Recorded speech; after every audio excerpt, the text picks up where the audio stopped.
Hoje a gente recebe a Josimara Wamser, gerente de relacionamento da Close Up International. Ela vai conversar com a gente sobre o desempenho do varejo farmacêutico em 2019 e sobre as perspectivas para esse ano que está começando. Roda a vinheta.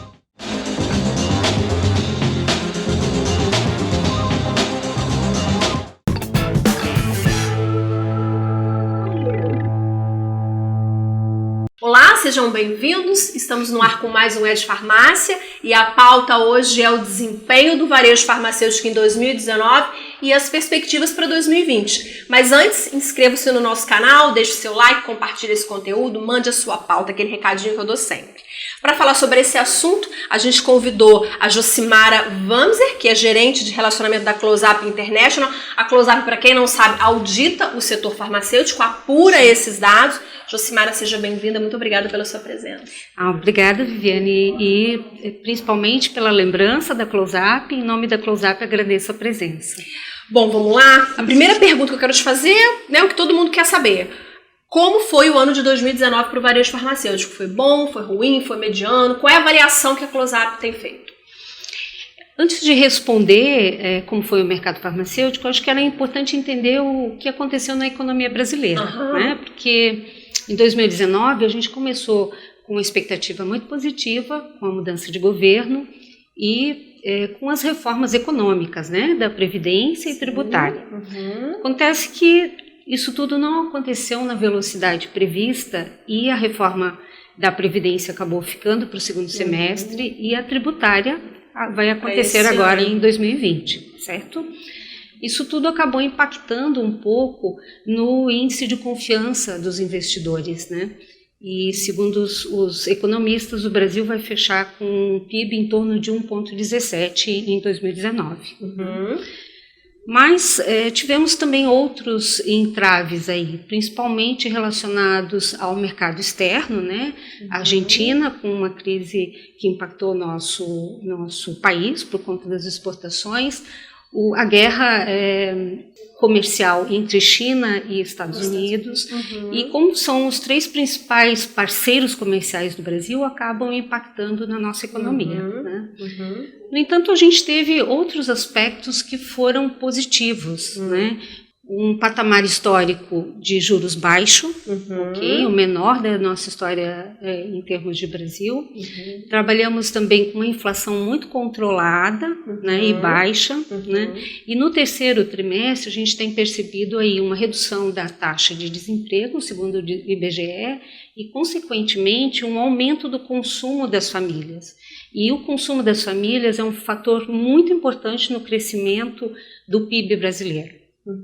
Então, aliado a todos esses fatores, a gente não pode comparar a economia, o PIB brasileiro, à velocidade de crescimento do varejo farma, né? Porque, muito diferente dos indicadores, nós vamos fechar o ano com um crescimento de 12,3% em faturamento. Muito alto em comparação com o PIB, né, Josimara? Exatamente, e 4,1% em unidades. Então, ao longo desses quase 6 anos em que o Brasil está vivendo uma crise, nós praticamente crescemos quase 2 dígitos todos os anos. Então, disso a gente tira que o setor farmacêutico está tendo um bom desempenho na avaliação da Close Up. É um setor próspero, né? Enfim, com expectativas ao longo prazo. Eu tinha até uma pergunta aqui, mas acho que a gente já falou um pouco sobre isso, que é que fatores explicam esse crescimento. É justamente o que você acabou de falar, né? Juros, taxa de juros, eu acho que existem fatores, é um conjunto de fatores do segmento farmacêutico que fazem com que ele cresça na sua velocidade, né? Primeiro, o crescimento de genéricos, certo? Que aumentou a oportunidade e o acesso a tratamento. E por que o genérico cresceu? Por causa do valor? Em crise, as pessoas sempre procuram o medicamento com valor mais acessível e isso acabou fomentando. É isso? O genérico no mundo inteiro cresce, né? Ele acaba tendo uma oportunidade em termos econômicos de acesso à população a tratamento, né? A gente tem no Brasil um investimento muito forte da indústria farmacêutica brasileira também na ampliação do Parque Fabril, né? De desenvolvimento de produtos e processos, né? Altamente qualificados, porque hoje a Anvisa é uma das agências reguladoras mais rigorosas do mundo, né? Então a gente tem produtos em quantidade e qualidades que ajudam a dar acesso à população brasileira a tratamentos. Mas a gente também tem aí a preocupação com a qualidade de vida. Né? A população vem envelhecendo, cada vez mais fazendo uso de medicamentos e produtos para prolongar essa vida, né? Isso mesmo, e isso se reflete até nos indicadores do IBGE, Viviane. Por exemplo, o IBGE está apontando que em 2060, 1 a cada 4 brasileiros vão estar com 65 anos ou mais. Né? Então isso aumenta naturalmente a incidência de doenças crônicas não transmissíveis, né? Que faz com que esse mercado de genéricos, que são diabetes, hipertensão, exatamente, acabem crescendo naturalmente, né? Até também a base global de estudos clínicos também demonstram uma tendência mundial, né? Porque 50% dos estudos clínicos hoje estão focados em doenças como oncologia, sistema nervoso central, onde estão concentradas ali as doenças degenerativas e autoimunes. Então aí demonstra também uma preocupação da indústria, não só no Brasil, mas no mundo inteiro, né, em trabalhar o desenvolvimento de novas moléculas para esse público que será predominante, que é da terceira idade. E vamos falar então de 2020, né? O que você está apontando aí vários fatores que demonstram, né, que são positivos, que vão contribuir para o crescimento do setor. Eu queria que você falasse um pouco então sobre quais são as expectativas da Close-Up para esse ano que está começando. Olha, a projeção para 2020 ela é muito positiva, certo? Nós estamos prevendo aí um crescimento de 4,7 unidades e 13,1 em faturamento em reais com desconto. Os genéricos, eles vão continuar puxando isso? Bem, os genéricos vão ser os principais propulsores de crescimento, né, como, até por conta de toda a explicação que eu havia lhe informado antes, mas também vamos ter a presença e a força dos produtos de marca. Né? Os produtos de marca são aqueles que são com propaganda médica, né, com promoção médica, e eles vão representar em torno de 44% do faturamento em reais em 2020. Quando você fala de marca, você está falando de referência ou você está falando similar?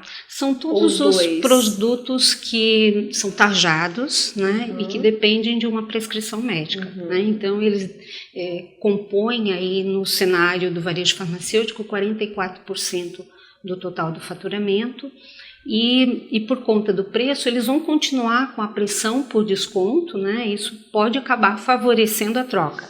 Então, é um alerta também para a própria indústria farmacêutica na sua preservação das suas marcas, né? E de todo o seu esforço em compor esse mercado. Agora, vamos falar de não medicamentos, né? Pelos dados que eu tive acesso, o mercado de não medicamentos também me parece que é um mercado que vai aí puxar bastante o ano positivamente para o varejo, né? Tem um dado aqui que diz que o mercado de não medicamentos hoje está em torno de 21 bilhões de reais, com uma participação de 33% em unidades e 26% do faturamento, né? É isso mesmo? Quer dizer, no que vocês estão apurando aí? Sim. O não medicamento, e eu posso aí incluir também os MIPs, né? Que são os medicamentos isentos de prescrição.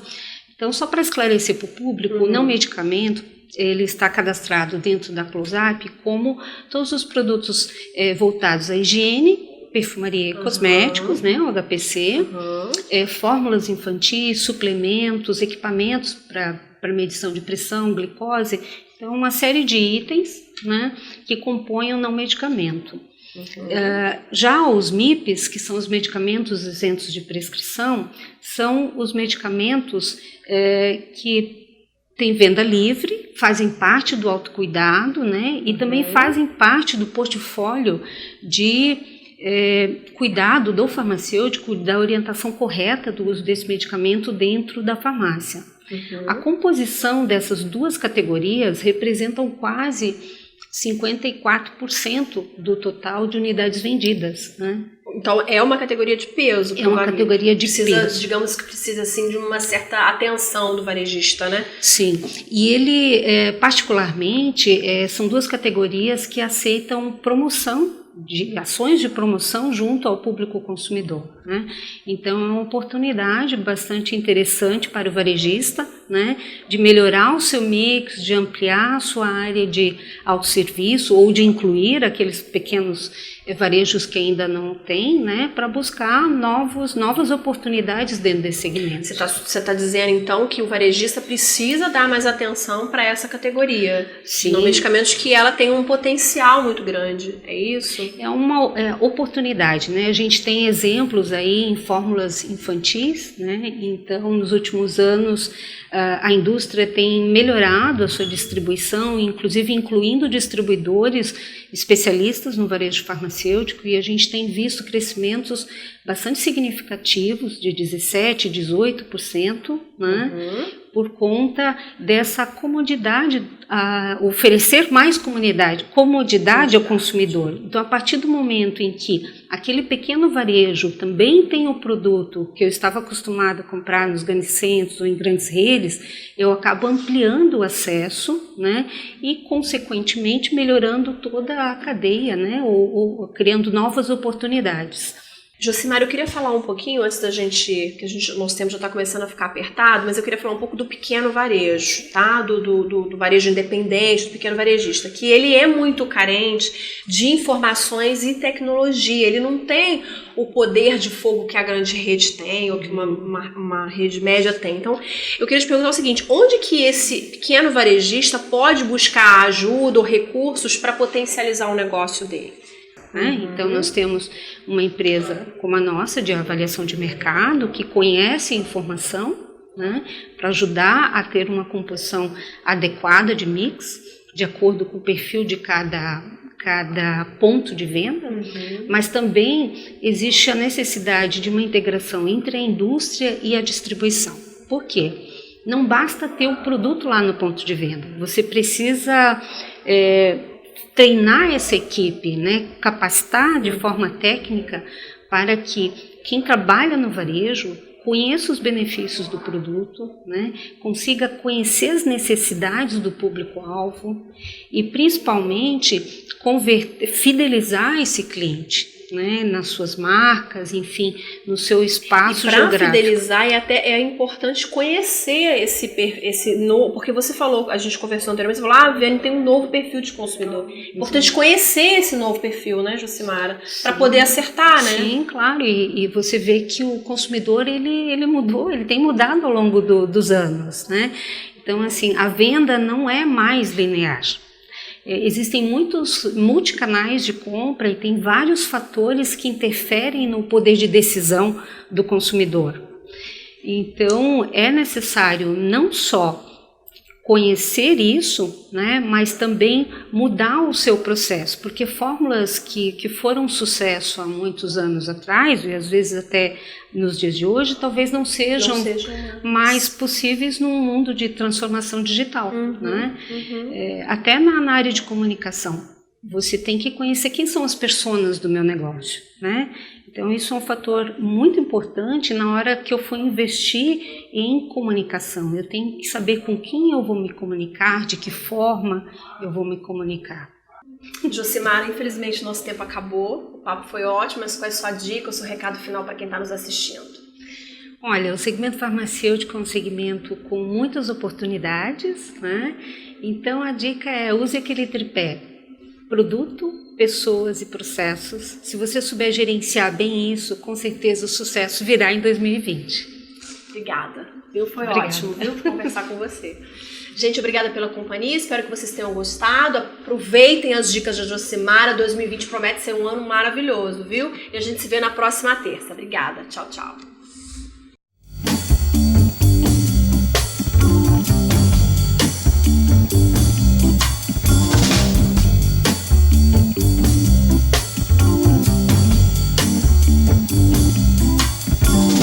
Raindrops fall